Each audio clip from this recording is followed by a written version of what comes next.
मनाचे श्लोक लिहिलेले आहेत ते आपल्या मनाला केलेला उपदेश आहे. समर्थांनी मनाला उपदेश का केला आहे कोण सांगू शकेल? हां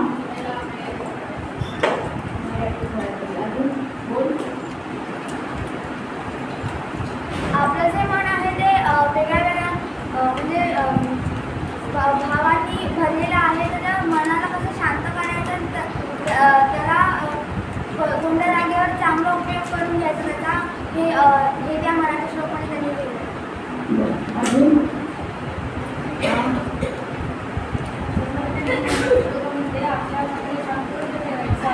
आपल्या मनाचा मुलाबद्दल काय विचार करावा, कसा विचार करावा, आपण आपल्या मनाची चांगल्या गोष्टी चांगल्यावर विचार केले पाहिजे असं सांगितलं. समर्थांनी मनाला कोणाचे काय दिले असेल किंवा मनाला शिक्षण का दिला असेल तर सांगते. पुष्कळ वेळा असं ना आपण एक म्हण आहे बघा मराठीमध्ये ऐकावे गेला आपल्या मनात हे तसंच वागवलं. आपण एक रात्याचे व्हिडिओ बघतोय आपण ते सगळे सांगतायत पण आपण आपल्या मनात तसंच वागतोय की नाही. काहींनी सांगितलं पाय वाजत जाऊ नको तरी पाय वाजतच गेले. आपण किती सांगितलं तरी आपण आपल्या मनातच ऐकतोय मनासारखंच वागतोय. तर ते जे वागणं आहे ते चांगलं राहावं म्हणून समर्थांनी उपदेश केला आहे तुमच्यासाठी महत्त्वाचं. तर आत्तापर्यंत आपण मनाचे श्लोक काही बघितले ना पण आपण एक श्लोक 9वा बघणार. तर आधी आपण श्लोक तो म्हणूया. सगळ्यांकडे पुस्तक आहे किंवा 25 मनाचे श्लोक पाठ आहे असं आपल्या फॉर्ममध्ये लिहिलं होतं किंवा पालकांनी दिलं आहे की 25 मनाचे श्लोक पाठ आहे. तर आज आपण 9वा श्लोक बघणार. श्लोक म्हणूया आधी. माझ्याबरोबर म्हणणार ना सगळे? नको रे मना अति स्वार्थ बुद्धी नरे पाप साचे रडे भोगणे पाप ते कर्म खोटे मना सारिके दुःख मोठे. एकच लोक येतो ना आपण. आता आपण याचा अर्थ होणार नको रे मना द्रव्य ते पुढीला नसते. म्हणजे काय? आज आपण प्रश्नोत्तराच्या स्वरूपात एकत्र घेऊया. नको रे मना द्रव्य ते पुढीला नसते म्हणजे काय अर्थ सांगायचं? सोपं आहे. आज मुलींकडे का नाही उत्तर किती सोपं आहे सांग. आपल्या मनात जे पुढच्या गोष्टी विचारतात किंवा आपल्या मनात जो स्वार्थ असतोय तो स्वार्थ मनावर करायला पासून समज सांगायला मला की पण याच्यामध्ये नको रे मना द्रव्य ते पुढीला आणलं तर स्पेसिफिक म्हणलंय तिने ते द्रव्य ह्या लोकात काय अपेक्षित असेल? आपण जर बघितलं तर मुलगा छोटी मुलं म्हणतात की हां एक आता जास्त हे खात्यात तर मी पण खाय म्हणजे मुलांमध्ये त्यांच्या आणि छोट्या मुलांमध्ये किंवा कुठल्याही आपल्यापेक्षा आदिरार्थ असलेल्या माणसांसोबत कंपॅरिझन करू नये. आणि द्रव्य म्हणजे काही ना गोष्टी तर कुठलीच गोष्ट असं समोरसाठी सांगितलं असेल असं मला वाटतं. नाही शब्दशः अर्थ जर घेतला तर नको रे मना द्रव्य ते पुढील आणते म्हणजे आपल्याला दुसऱ्या माणसाचं आपल्या व्यतिरिक्त दुसऱ्या माणसाचं काही आपल्याला घ्यायचं नाही. म्हणजे द्रव्य म्हणलं तर शब्दशः अर्थ द्रव्य म्हणजे पैसा धन असेल. पण नुसतं पैसा धन असं आहे का? तर समर्थांनी काय सांगितलंय की जी गोष्ट आपली नाही आहे ती गोष्ट आपल्याला घ्यायची नाही आहे. मग ते पैसा असेल वस्तू असेल किंवा कोणत्याही स्वरूपात असेल पुढील आणते म्हणजे दुसऱ्यांचं आपल्याला काही घ्यायचं नाही आहे. जे आपलं आहे तेच आपण घ्यायचं. तर आपण आपल्या मनाला प्रश्न विचारायचं की आपण बऱ्याच वेळेला असं करतो म्हणजे मुलांकडे की एखादी वस्तू दिसते ती माझी नाही आहे पण इकडे तिकडे कोणी बघत नाही आहे म्हणून आपण ती घेऊन टाकतो किंवा आपण पटकन उचलतो आपल्या नकळत आपल्याला ते काय उचलायचे म्हणून आपण पटकन आपल्याला कधी सवय लागून जाते की आपण पटकन एखादी वस्तू एखादी गोष्ट दुसऱ्याची उचलून घेतो. समर्थांनी काय सांगितलं की जे आपल्या मनात हे लक्षात ठेवायचं की जे आपलं नाही आहे त्याची आपण अभिलाषा करायची नाही किंवा ते आपण घ्यायचं नाही.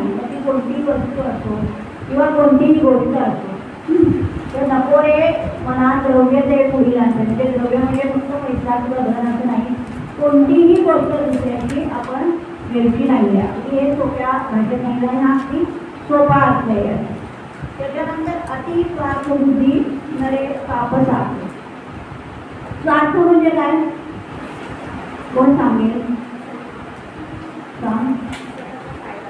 स्वतःचा फायदा बरोबर. सारखं स्वतःबद्दल करेक्ट. अजून दुसऱ्यांच्या गोष्टी घ्यायचं. म्हणजे फक्त स्वतः पुस्तक पाहणे म्हणजे स्वार्थ. हं?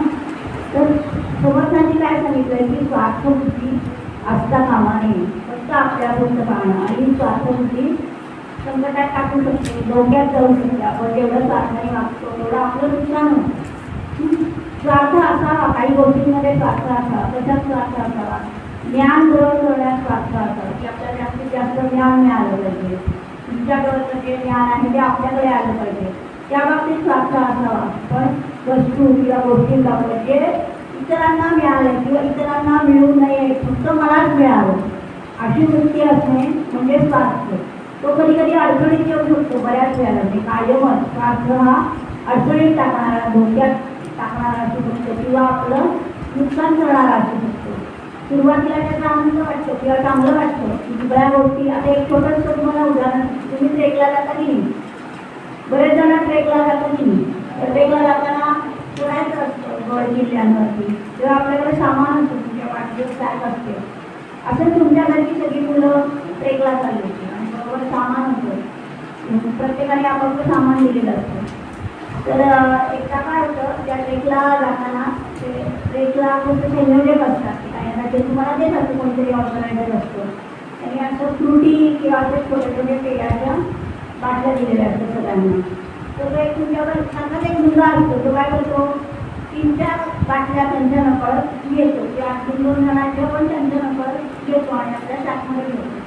त्यामुळे काय होतं, त्याची शाक होते जवळ आणि त्याला करताना दम लागतो. म्हणजे स्वार्था पाहिजे सगळं गोळा करून ठेवलेलं असतं की नाही हे मलाच पाहिजे, पण त्याचा त्यालाच त्रास होतो आणि मग करताना दम लागतो, पाठीवरचं ओझं जास्त होते. म्हणजेच जागी स्वार्थाने जर आपण दुसऱ्या कोणाच्या वस्तू घेतल्या तर ते आपल्याला ओझं ठरतं, ते आपल्याला त्याचं ओझं ठरतं आणि आपल्याला त्याचा त्रास होतो. म्हणून आपण स्वार्थापायी दुसऱ्याचं बळकावून किंवा हिसकावून घ्यायचं नाही. कारण असं केल्याने हे एकतर पाप आहे आणि पापामुळे आपलाच विनाश होतो. स्वार्थाने कुणाचंही कल्याण होत नाही, पण स्वार्थाने सगळ्यांचा विनाशच होतो. त्यामुळे दुसऱ्या याच्यामध्ये काय समर्थांनी सांगितलं आहे की स्वार्थी वृत्ती असू नये प्रत्येक गोष्टीमध्ये. परत पहिल्या गोष्टी की जे आपल्याला मिळालेलं आहे, जे आपलं आहे तेवढ्यातच समाधान मानायला शिकावं. आपण बऱ्याच वेळा मुलं घरी पुष्कळ गोष्टींसाठी हट्ट करतात किंवा समोरच्याला एखाद्या मित्राने एखाद्या वेगळे शूज घेतले भारीतले किंवा पेन घेतलं, सॅक घेतले, तर आपण लगेच आईवडिलांकडे हट्ट करतो की नाही त्यांनी घेतलं म्हणजे मला पण हवं. तर हे करणं चुकीचं आहे. हे आपल्या मनाचे छोटे सांगले ते मनाला बोलले. आपल्या मनाला जर या सवयी लागल्या तर आपण आपोआप करणार नाही, कारण आपण प्रत्येक वेळेला मनाचं ऐकतोय, हो की नाही? म्हणून समर्थांनी काय सांगितलं की स्वार्थबुद्धी धरू नका, जे आपलं आहे त्याच्यात समाधान मानायला शिका. कारण स्वार्थामुळे कोणाचंही कल्याण झालेलं नाही, प्रत्येक माणसाचं स्वार्थामुळे नुकसानच झालेलं नाही. तसंच अजून एक उदाहरण देता येईल की आपण बाहेरच्या, आता तुम्ही पुढे होऊन मोठेपणी चांगल्या ठिकाणी कामाला जाल, नोकरीला जाल, तर असं मोठे झाल्यावरती म्हणजे फक्त मनाचे लोक हे लहान मुलांसाठी आहेत असं अजिबात नाही. म्हणजे संपूर्ण आयुष्यभर आपल्याला पूर्णाय आहेत जे समर्थांनी सांगितलेले मनाचे लोक आहेत. मोठं गेल्यानंतर नोकरीच्या ठिकाणी सुद्धा लाच खाणे, तुम्ही ऐकलं असेल, भ्रष्टाचार, हे काय आहे, तर हे पण एक स्वार्थाचंच लक्षण आहे की असा भ्रष्टाचार तुम्ही करू नये. कारण तेव्हा तर अत्यंत वाईट आहे. तुम्ही जे काम करता त्याचा पगार मिळत असतो, तरी पण त्याच्या पलीकडे जाऊन एखादे लाच घेतली तर ते खूप मोठं पाप आहे की असा भ्रष्टाचार तुम्ही करू नये असं समर्थ सांगतात. की स्वार्थबुद्धी कधीही आयुष्यात, लहानपणीच असं नाही तर संपूर्ण आयुष्यामध्ये आपण स्वार्थबुद्धीने कधीही वागायचं नाही. केवळ हे संस्कार आत्ता का करायचे आपल्यावरती की आत्ता एकदा संस्कार केले की माणूस कधीही विसरत नाही. तर आत्तापासून आपल्याला सवय लागली. सायकल लहानपणी टाकली मग ते सगळ्या मुलांना सायकल येते. सायकल विसरता का रे तुम्ही? सायकल चालवायचं विसरतं कोणी? काय बरं कारण आहे की आत्ता लहानपणी तुम्ही सायकल शिकले तर कायम लक्षात राहते. तसंच मनाचे श्लोक किंवा समर्थांची जी शिकवण आहे की आत्तापासून जर तुम्ही तुमच्या मनाला वाचवली तर ती तुम्हाला मोठेपणापर्यंत लक्षात येते. सायकल विसरत नाही, पोहायला एकदा शिकल्यावर विसरत नाही, हो ना. पत्ते खेळायला एकदा शिकवलेले विसरतात का? आणि विसरत नाही. त्यामुळे अशा चांगल्या गोष्टींची सवय आपण आत्तापासून लावली तर त्याचा आपल्याला पुढील आयुष्यामध्ये खूप मोठा फायदा होतो. लक्षात आलं? म्हणून स्वार्थबुद्धी धरू नये. जे आपलं आहे तेच फक्त आपल्या असल्याचंच समाधान मानावं. स्वार्थाने आपण आपल्या आईवडिलांकडे हट्ट करायचा नाही आणि अतिद्रव्य कधी म्हणजे दुसऱ्याच्या द्रव्याची अपेक्षा करायची नाही. त्यानंतर शेवटचं चरण काय आहे? न होता मनासारखे दुःख मोठे. हे तर खूपच मोठं आहे. कारण आपल्याला पावलं आपल्या मनात होत नाही आहे असं आपल्याला वाटतं, हो की नाही? आत्ताच किती जणांना वाटतं काय चांगलं तुझ्या मला काहीच आवडलं नाही, हो की नाही? ते लक्षात माझ्या मनात असं काहीच होत नाही, हो ना. अजून पण त्याचा चेहरा असते. आपल्या मनासारखं सगळं कधीच होत नसतं. लक्षात ठेवा, देव आपल्याला जे हवं ते देत नसतो, आपल्यासाठी जे चांगलं आहे ते देत असतो. त्यामुळे बऱ्याच वेळेला आपल्या मनासारखं कधीच होत नाही आणि आपल्या मनासारखं झालं नाही की आपल्याला दुःख होतं. आणि हे किती प्रमाणात असतं म्हणजे साधी आईनी जर आवडती भाजी केली नाही तरी आपल्याला वाईट वाटतं. हां आपण आई काय कळत नाही भाजी बदला म्हणजे मला आवडते कशाला की असं आपण म्हणतो की नाही. पण आई ती भाजी तुम्हाला तुमच्या पोटात चांगलं जावं म्हणून करत असते. म्हणून आपल्या मनासारखं जर झालं नाही तर आपल्याला जे वाईट वाटतं ते आपण थोडंसं बदलायला हवं. सगळी गोष्ट प्रत्येक गोष्ट आपल्या मनासारखी होतेच असं नाही. तर समर्थ या श्लोकामध्ये परत आपल्या मनाला उद्देशून सांगतात. याचं कारण काय आहे की आपण नेहमी मनाचं ऐकतो. मी सांगितले आपण नेहमी मनाचं ऐकतो आणि मनाला जे पटेल त्याच गोष्टी करतो. प्रत्येक वेळेला प्रत्येक गोष्ट करताना ना आपल्याला कधी कधी असं दोन विधा मनस्थिती होते. विधा मनस्थिती म्हणजे कोणाला म्हणजे आपल्याला दोन हे करू का नको करू का नको करू असं करायला कधी कधी होतं. तर आपण काय करतो आपल्या मनाचं ऐकतो आणि आपलं मन हे आपल्याला नेहमी योग्य तो सल्ला देतं. मन आपल्याला कधी चुकीची गोष्ट करायला सांगत नाही. आपलं मन आपल्याला योग्य सल्ला देत असतं. आपण आपल्या मनाचं ऐकावं. पण ते योग्य सल्ला देणारं मन केव्हा आहे जेव्हा आपण चांगले संस्कार त्या मनावरती लहानपणापासून लहान वयापासून करू तेव्हा आपलं मन आपल्याला योग्य ते सांगत असतं. अजून पण काही याची उदाहरणं देता येईल. म्हणजे आता आपल्याला रामायण महाभारतामध्ये राज्य झाले तर रावण हा महाप्रतापी महायोद्धा शिवभक्त होता. रामाचा शिवभक्त नाही कोणी एवढा मोठा. पण त्याला काय झालं त्यांनी सीतेचं हरण केलं. कशासाठी? स्वार्थासाठी, हो की नाही. आणि त्याचं हे काय झालं त्याचा परिणाम काय झाला? रावणाने सीतेचं हरण केल्याचा परिणाम काय झाला? त्याचा सर्वनाश झाला, हो की नाही. त्यामुळे अशी कितीतरी उदाहरणं देता येतील की आपल्याला आपण स्वार्थबुद्धी मनात ठेवल्यामुळे आपला सर्वनाश झाला आहे किंवा आपला तोटा झाला आहे. अत्यंत मनुष्याचं नुकसान झालं आहे. आणि असं स्वार्थबुद्धी आपण मनात धरणं हे एक प्रकारे पापच आहे ना.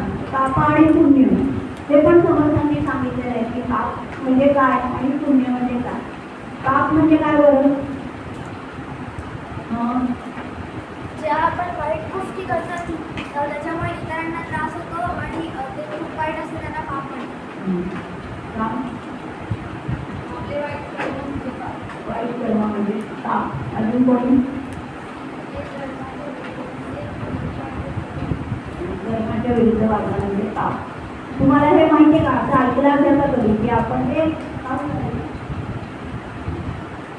असं तुम्ही कधी ऐकलं आहे का की माणसाच्या मृत्यूनंतरवरती स्वर्गामध्ये चित्रकूट असतो, त्याच्याकडे वही असते आणि तो आपल्या पापपुण्याचा हिशोब ठेवत असतो असं ऐकलंय की नाही. आणि त्या हिशोबावरती तो ठरवतो की यांना तुम्ही टाकायचे टाकायचं म्हणजे पापपुण्याचा हिशोब हा होतच असतो कायम. आपलं कुठलीही कृती जे आपण वाईट हेतूनी, म्हणजे नुसती वाईट कृती असं नाही, वाईट हेतूनी केलेली कृती हे सुद्धा एक मोठं पापच आहे की कोणतीही कृती वाईट हेतूनी केली.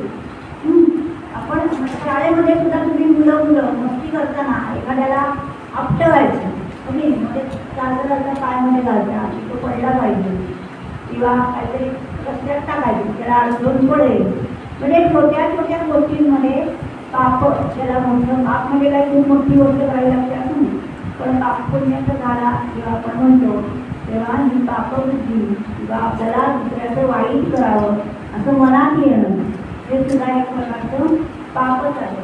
त्यामुळे वडे बोलणे पाप हे कर्मच होते असं जे समर्थ म्हणलंय त्याचा अर्थ काय आहे की आपण शक्यतो म्हणजे कायमच वाईट विचार कोणाबद्दल करायचे नाही किंवा मनात वाईट विचार आणायचे नाही.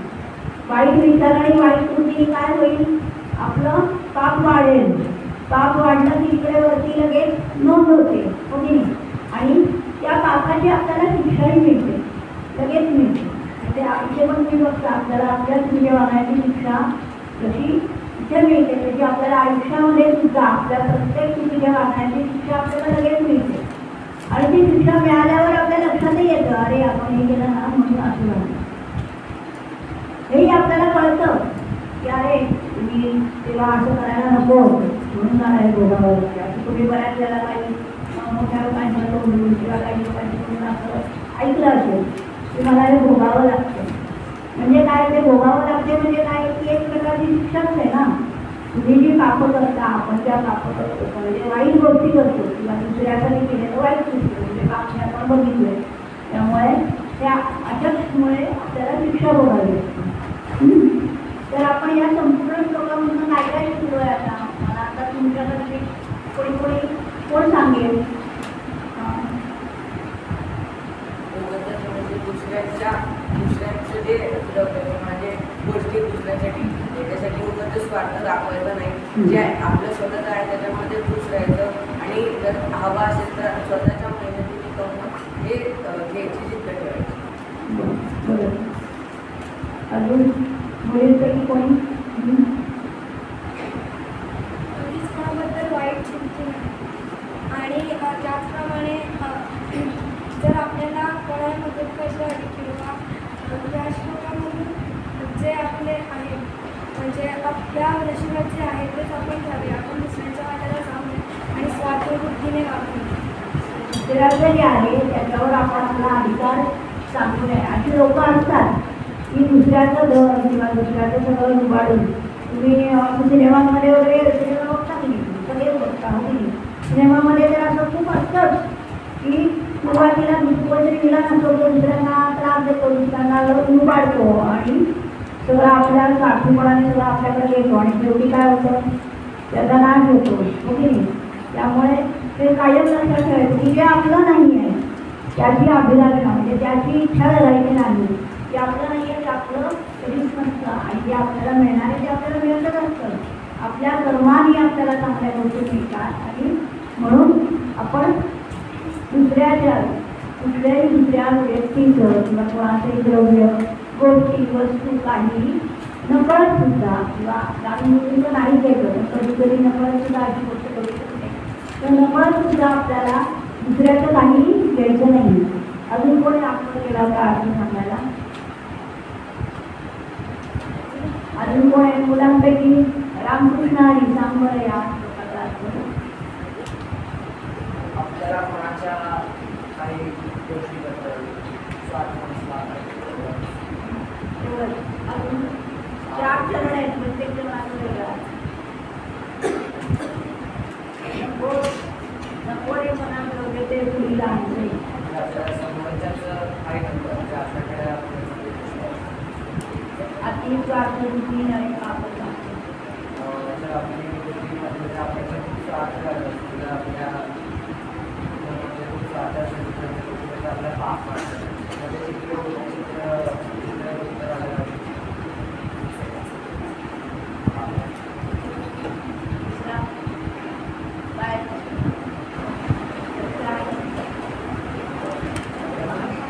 गरीब हो गए कापों के कर्म को खोटं काम केलं वाईट काम केलं तर त्याची शिक्षा तुम्हाला भोगावीच लागते.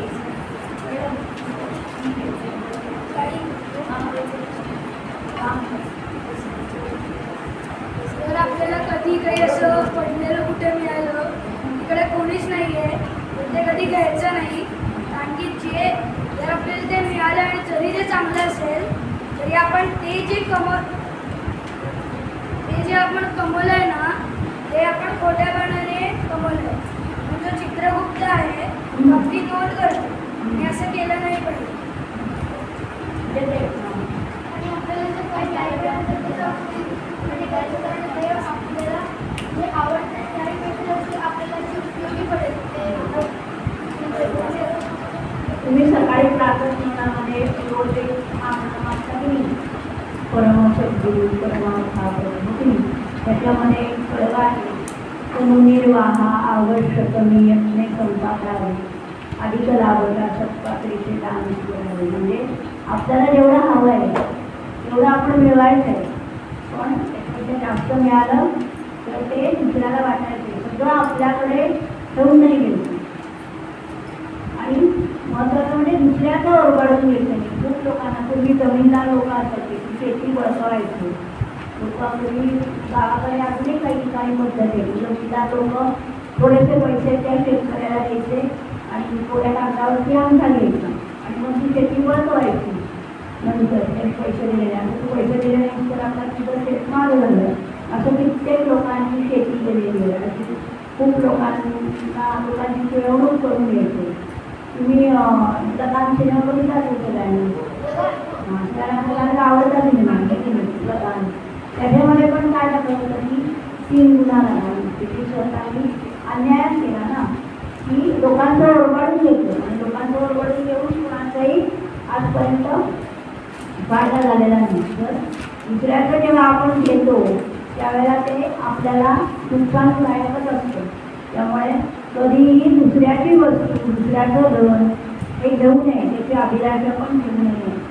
मोठं झाल्यानंतर सुद्धा आपण फक्त आपल्या इस्टेटीसाठी भांडणं आपण लोक असतो इस्टेटीसाठी लोक भांडतात घरामध्ये जर भांडणं होतात किंवा इस्टेटीसाठी जरी मोठे झाले असेल तुम्ही घरामध्ये जर बहिणी भावंड असतात तर तुम्ही सुद्धा एकमेकांची भांडा बसू शकता.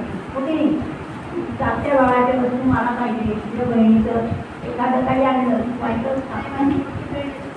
हां तर असं करायचं नाही. आपल्या वस्तू आपल्याला जे मिळालं आहे त्याच्यात आपण समाधान मानायचं आणि त्यामध्ये आनंद मानायचा. जे मिळालेलं नाही त्याचं दुःख करायचं नाही. आपल्याला एखादी गोष्ट मिळाली तर आपल्याला वाईट वाटतं त्यामुळे जे मिळालं नाही त्याचं दुःख करायचं नाही आहे. आपण सगळ्या गोष्टी स्वार्थ करायचा नाही. स्वार्थ म्हणजे काय फक्त स्वतःचा विचार करणं म्हणजे स्वार्थ. फक्त स्वतःचा इतरांचा विचार न करता आपण केलेली गोष्ट असते त्याला स्वार्थ म्हणतात. कोणतीही गोष्ट उद्या एखादी चांगली गोष्ट असेल तर ती फक्त मलाच मिळाली पाहिजे असा विचार करणं म्हणजे स्वार्थ. समर्थांनी काय सांगितले आपल्या मनाला काय शिकवण दिली आहे की आपण असा विचार करायचा नाही की सगळी गोष्ट प्रत्येक गोष्टची आहे ती गोष्ट मलाच मिळाली पाहिजे आणि जी गोष्ट आहे ती मला मिळाली पाहिजे म्हणजे माझी तर मला मिळालीच पाहिजे पण दुसऱ्याची पण मला मिळाली पाहिजे. म्हणजे हा सगळ्यात मोठा अर्थ आहे की माझं मला मिळतं आहे पण तुला जे काय मिळतं तेही मलाच मिळालं पाहिजे तुला काही नाही मिळालं पाहिजे असं आपण वागायचं नाही. म्हणून आपल्या मनाला म्हणजे समर्थांनी जे 205 मनाचे श्लोक लिहिले त्या प्रत्येक श्लोकामध्ये आपल्या मनालाच उद्देशून साहित्याने उपदेश केलेला आहे. उपदेश केलेला मनाला काहीतरी शिकवलं आहे. ते जर आपण आपल्या लहान वयामध्ये आपण आपल्या मनावर हसलं गेलं किंवा आपल्या मनात कोरलं गेलं तर आपल्या आयुष्याची वाट सोपी होते आणि आपल्याला ते संपूर्ण आयुष्यामध्ये उपयोगाला येते. लक्षात आलं. श्लोक एकदा म्हणूया परत. श्लोक म्हणा परत एका